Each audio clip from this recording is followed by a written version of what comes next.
नमस्कार मंडळींनो, स्वागत आहे तुमचं आपल्या अजून एका छान अशा नवीन व्हिडिओमध्ये।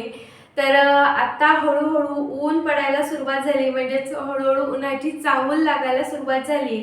तर सगळ्यात आधी आपण जर काही घेत असो उन्हाळा चालू झाल्यानंतर ते म्हणजे माठ। तर मी सुद्धा एक नवीन माठ आणलेला आहे आणि मागच्या काही दिवसांपूर्वी म्हणजे मागच्या वर्षी ना मी हा माठ घेतलेला होता। जसं की तुम्हाला हा मागे दिसत असेल, तर मी हा बऱ्याच दिवसांपासून भरायचं बंद केलं होतं। तर त्याचे प्रॉब्लेम सुद्धा मी तुम्हाला सांगते, पण त्याआधी मी सगळ्यात आधी दोन गोष्टी तुमच्यासोबत शेअर करणार आहे, जे की माझा एक्सपिरियन्स आहे। म्हणजे जर क्षारचं पाणी वगैरे असेल तर कुठला माठ निवडायला हवा वगैरे असं काही। तर चला व्हिडिओला स्टार्ट करूया। तर ना मी हा माठ घेतलेला आहे। तर तुम्ही म्हणाल की असं एकदम छान नक्षीदार माठ घ्यायची काय गरज आहे? खरं तर ना माठ कसा पण असला, फक्त पाणी गार छान थंडगार होत असेल ना, तर कसाही माठ असला चालतो, काळा लाल। या दोन माठांपैकी ना खरं बघायला गेलं तर दोन माठांपैकीच माठ घ्यायला पाहिजे, असे काही पॉलिश वगैरेचे माठ घ्यायला अजिबात नको। पण मागच्या वर्षीच ना हा मी माठ घेतला होता। तर याला काय झालं ना की म्हणजेच खूप जास्त दिवस पण खरं तर त्याचा वापर झाला नाही, फक्त 3 ते 4 महिनेच टमाट्याचा वापर केला। पण इथं ना आम्ही ज्या ठिकाणी गुजरातमध्ये राहतो ना, तर त्या एरियामध्ये त्या भागामध्ये ना खारट पाणी येतं, म्हणजे खूप क्षार असतात पाण्यामध्ये। त्याच्यामुळे त्या माठाचं काय होतंय ना, इथं तुम्हाला दिसत असेल हे पूर्ण असं व्हाईट व्हाईट दिसतंय ना, तर हे जे आहे ना तर हे मीठ आहे। आणि म्हणजे लिटरली ते अतिशय म्हणजे खूप खराब आहे। आणि जर तुम्हाला इथे दिसत असेल ना, तर हे बघा इथं हे असं म्हणजे माती जी आहे ना, तर ती ऑटोमॅटिक अशी गळायला म्हणजे लागलेली होती। आणि सेम जे आहे ना, तर ते आतमधून पण तसंच होत होतं त्या माठाचं। त्यामुळे मग ह्या वेळेस घेताना ना मी सेम म्हणजे ही जी गोष्ट आहे ना माठाची, तर ती मी जे लोक आहेत ना, म्हणजे जे माठ वगैरे विकतात त्यांना मी म्हटलं, तर ते काय म्हटले, तुम्ही हा असा माठ घेऊन जा जेणेकरून तसा जो प्रॉब्लेम आहे ना तर तो तुमच्यासोबत परत होणार नाही। त्यामुळे मग मी अशा प्रकारचा हा माठ आणलेला आहे। आणि म्हणजे याचं काय माहिती का, हा जो आतून आहे ना, तर हा आतून छान असा पॉलिश केलेला माठ आहे, त्याच्यामुळे त्याला असं अजिबात होणार नाही। आणि याच्यापेक्षा सुद्धा ना अजून एक वेगळ्या क्वालिटीचा माठ येतो, त्याला तर ते म्हटले याला काहीच होणार नाही अजूनच। पण म्हटलं नको, एवढं नको। जी माठ आहे ना, तर मी अशा प्रकारचा माठ घेतलेला आहे। आता आपण बाजारामधून नवीन माठ तर आणतोच, पण नवीन माठ आणल्यानंतर त्याला वापरण्यासाठी कसा तयार करायचा। खरं तर आपण प्रत्येक वर्षी तर काही माठ वगैरे नवीन घेत नाही। जर म्हणजे काही फुटला, काही झालं किंवा पाणी गार होत नसेल, तर आपण मेन म्हणजे पाणी गार होत नसेल तरच आपण नवीन माठ घेतो। पण नवीन माठ घेण्याआधी पण आहे ना, जुन्या माठाला ना एक ट्रिक नक्की वापरा। मीठ आणि एकदम घासणी जी असते ना, थोडीशी जी तार वगैरे असतात, खूप जास्त तारवाली नाही, एकदम छोटीशी तार असतं म्हणजे नाजूक। तर त्याने काय करायचं की त्याने ना माठाला छान असं घासून घ्यायचं आणि मग त्यानंतर माठ वापरायचा। तर जुना माठ असेल ना, तर सेम तशीच प्रोसेस करायची। त्याने काय होतं की माठामध्ये जे छिद्र असतात, म्हणजे जे ते ना मोकळे होतात आणि मग आपलं जे पाणी आहे ना, तर ते छान असं थंडगार होतं। तर जर तुम्ही नवीन माठ नसेल घेतला, जुनाच असेल, तर ही ट्रिक एकदा नक्की वापरून पहा। आणि आता ना या माठामध्ये पण खरं तर ना माठ घेताना आपण आहे ना छान थंडगार पाणी होईल की नाही हे सुद्धा आपल्याला माठ आहे ना घेताना असं असं वाजवून बघायचं। तर बघा इथे छान असा खणखणीत आवाज येतोय माठाचा, असा डबडब आवाज येत नाहीये, बघू शकता एकदम खणखणीत आवाज येतोय। तर याचा अर्थ माठ जो आहे ना, तर तो छान पक्का आहे, याला काहीच होणार नाही। तर आता याला आहे ना मी सगळ्यात आधी धुवून घेते। आता इथं मी ना माठ ठेवून घेतलेला आहे। तर सगळ्यात आधी आपण याला छान पाण्याने स्वच्छ धुवून घेऊ, म्हणजे जी माती वगैरे असेल ना तर ती निघून जाईल। या माठामध्ये पाणी टाकल्यानंतरच आहे ना छान असा मातीचा वास यायला सुरुवात झाली, एकदम मस्त असं जसा पहिला पाऊस पडल्यानंतर सुरुवात होते ना, म्हणजे वास येतो ना, अगदी सेम तसाच वास येतो ह्या माठाचा पण। आणि तुम्ही म्हणाल की ही माठ धुतल्यानंतर वगैरे लगेच पॉलिश जाईल का, तर नाही।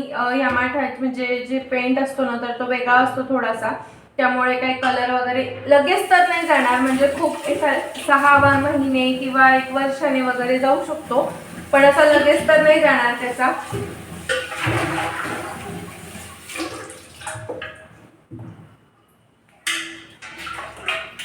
खरं तर ना हा माठ खूप मोठा आहे, म्हणजे जवळपास ना 20 लिटर पाणी बसेल एवढी कपॅसिटीचा माठ आहे हा. पण कसं आहे, उन्हाळ्यामध्ये ना शक्यतो आम्ही फ्रीजमधलं पाणी वगैरे पित नाही, कारण फ्रीजमधलं पाणी पिल्याने काय होतं ना, तेवढ्यापुरती आपल्याला छान थंडगार वाटतं, पण त्यानंतर मग लगेच म्हणजे तहान आपली जी आहे ना ती भागत नाही, मन तृप्त होत नाही म्हणू शकता. तर आता इथं ना काय करायचं, इथे मी ना अशा प्रकारची ही घासणी घेतलेली, खूप जास्त तिला तारा वगैरे पण नाहीये, तरी याला ही ना मी छान स्वच्छ वगैरे धुवून घेतलेली, कारण आपल्याला ना माठ घासायचा आहे तर साबणाचं वगैरे अजिबात काहीही नको त्याला, कारण की ते आपण पाणी कितीही झालं तरी नंतर पिणार आहोत, म्हणजे कितीही धुतलं तरी सुद्धा. तर छान घासणी मी स्वच्छ धुवून घेतली आणि इथे मी ना मीठ घेतलेलं आहे. तर आपल्याला ना आता मिठाच्या मदतीने ना हा माठ जो आहे ना तर तो छान स्वच्छ घासून घ्यायचा आहे. सगळ्या साईडने छान माठ घासून घ्यायचा, आतून बाहेरून नाही घासला तरी चालेल, पण आतल्या साईडने माठ छान स्वच्छ घासून घ्यायचं.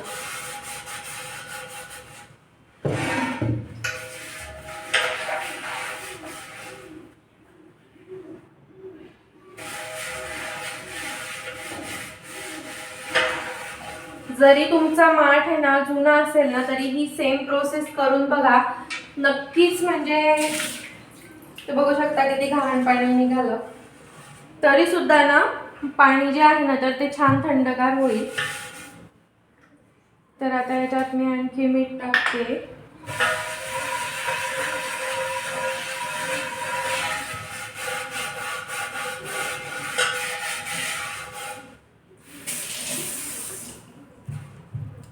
तर आता इथं मी हा माठ आहे ना छान व्यवस्थित घासून घेतलेला आहे. तर आता याला धुवून टाकूया.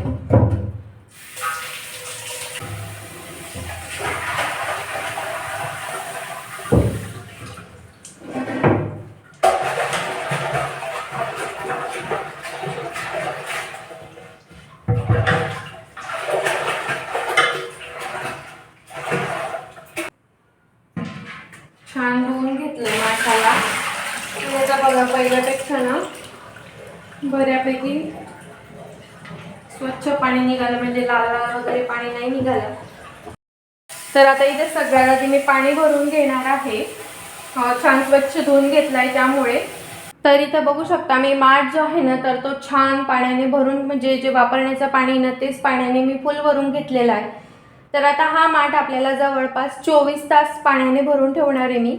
आणि त्यानंतर मग उद्या सकाळी, म्हणजेच ज्यावेळेस आपण त्याला छान 24 तास झाल्यानंतर काय करायचं की ह्या पाण्यात थोडंसं काढून घ्यायचं, म्हणजे फेकून द्यायचं हे पाणी, किंवा मग झाडांना वगैरे टाकायचं.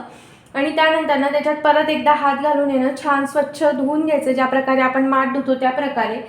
आणि परत जे पाणी ना तर ते पिण्याचं पाणी आपण याच्यात भरू शकतो.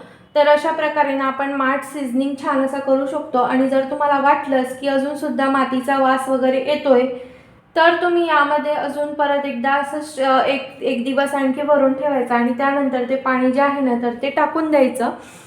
आणि मग परत तिसऱ्या दिवशी पाणी पिण्याचं भरू शकता. पाणी वगैरे भरून ठेवायची, कारण की माती वगैरे जी आहे ना ते ऑलरेडी त्या लोकांनी स्वच्छ वगैरे करून ठेवलेलं असतं. त्यामुळे जर तुम्हाला वाटलंच तर तुम्ही ही प्रोसेस डबल 1 ते 2 वेळेस आणखी करू शकता. बरेचसे जण म्हणतात की पाणी गार होत नाही, हे होत नाही, ते होत नाही, तर मग आपण ते माठ टाकून देतो. तर अशा प्रकारे जुन्या माठला सुद्धा आपण छान सीझनिंग वगैरे घरच्या घरी करून आहे ना माठ परत थंडगार पाणी तयार होईल असं करू शकतो. तर असं काहीसा होता व्हिडिओ. तर म्हटलं चला शेअर करूयात. आणि मेन म्हणजेच माझा व्हिडिओ करण्याचा मेन मोठं होता ते म्हणजे जर तुमच्याकडे क्षारयुक्त पाणी खूप जास्त येत असेल आणि तुमच्या माठावर सुद्धा असं वाईट वाईट, म्हणजे लिटरली जर आज सकाळी धुतलं ना तर 2 ते 3 तासांनी परत तसं होत होतं. त्यामुळे मग म्हणजे जर कोणी आपल्या घरी आलं ना तर तो माठ बघून कोणाला असं वाटेल की हे काय माठ वगैरे धुत नाहीत का काय, की एवढं घाण आहे त्या माठावरती, आता असं प्रत्येकाला वाटूच शकतं समजा. तर असं काहीसं होत होतं, त्यामुळे मग मी तो माठ भरायचंच बंद केलं होतं. आज तुम्हाला तो दाखवायचा होता म्हणून मी त्याला स्टँडवरती वगैरे ठेवला होता. तर चला, असा होता आजचा व्हिडिओ आणि व्हिडिओ तुम्हाला कसा वाटला ते मला कमेंटमध्ये नक्की सांगा. आणि तुम्ही सुद्धा या प्रकारे ना माठाला छान असे सिझनिंग करून पहा. आणि व्हिडिओ आवडला असेल तर लाईक करा, शेअर करा आणि चॅनलवर नवीन असाल ना तर सबस्क्राईब नक्कीच करा. चला तर मग भेटूया पुन्हा अशीच एका छानशा नवीन व्हिडिओमध्ये. तोपर्यंत बाय.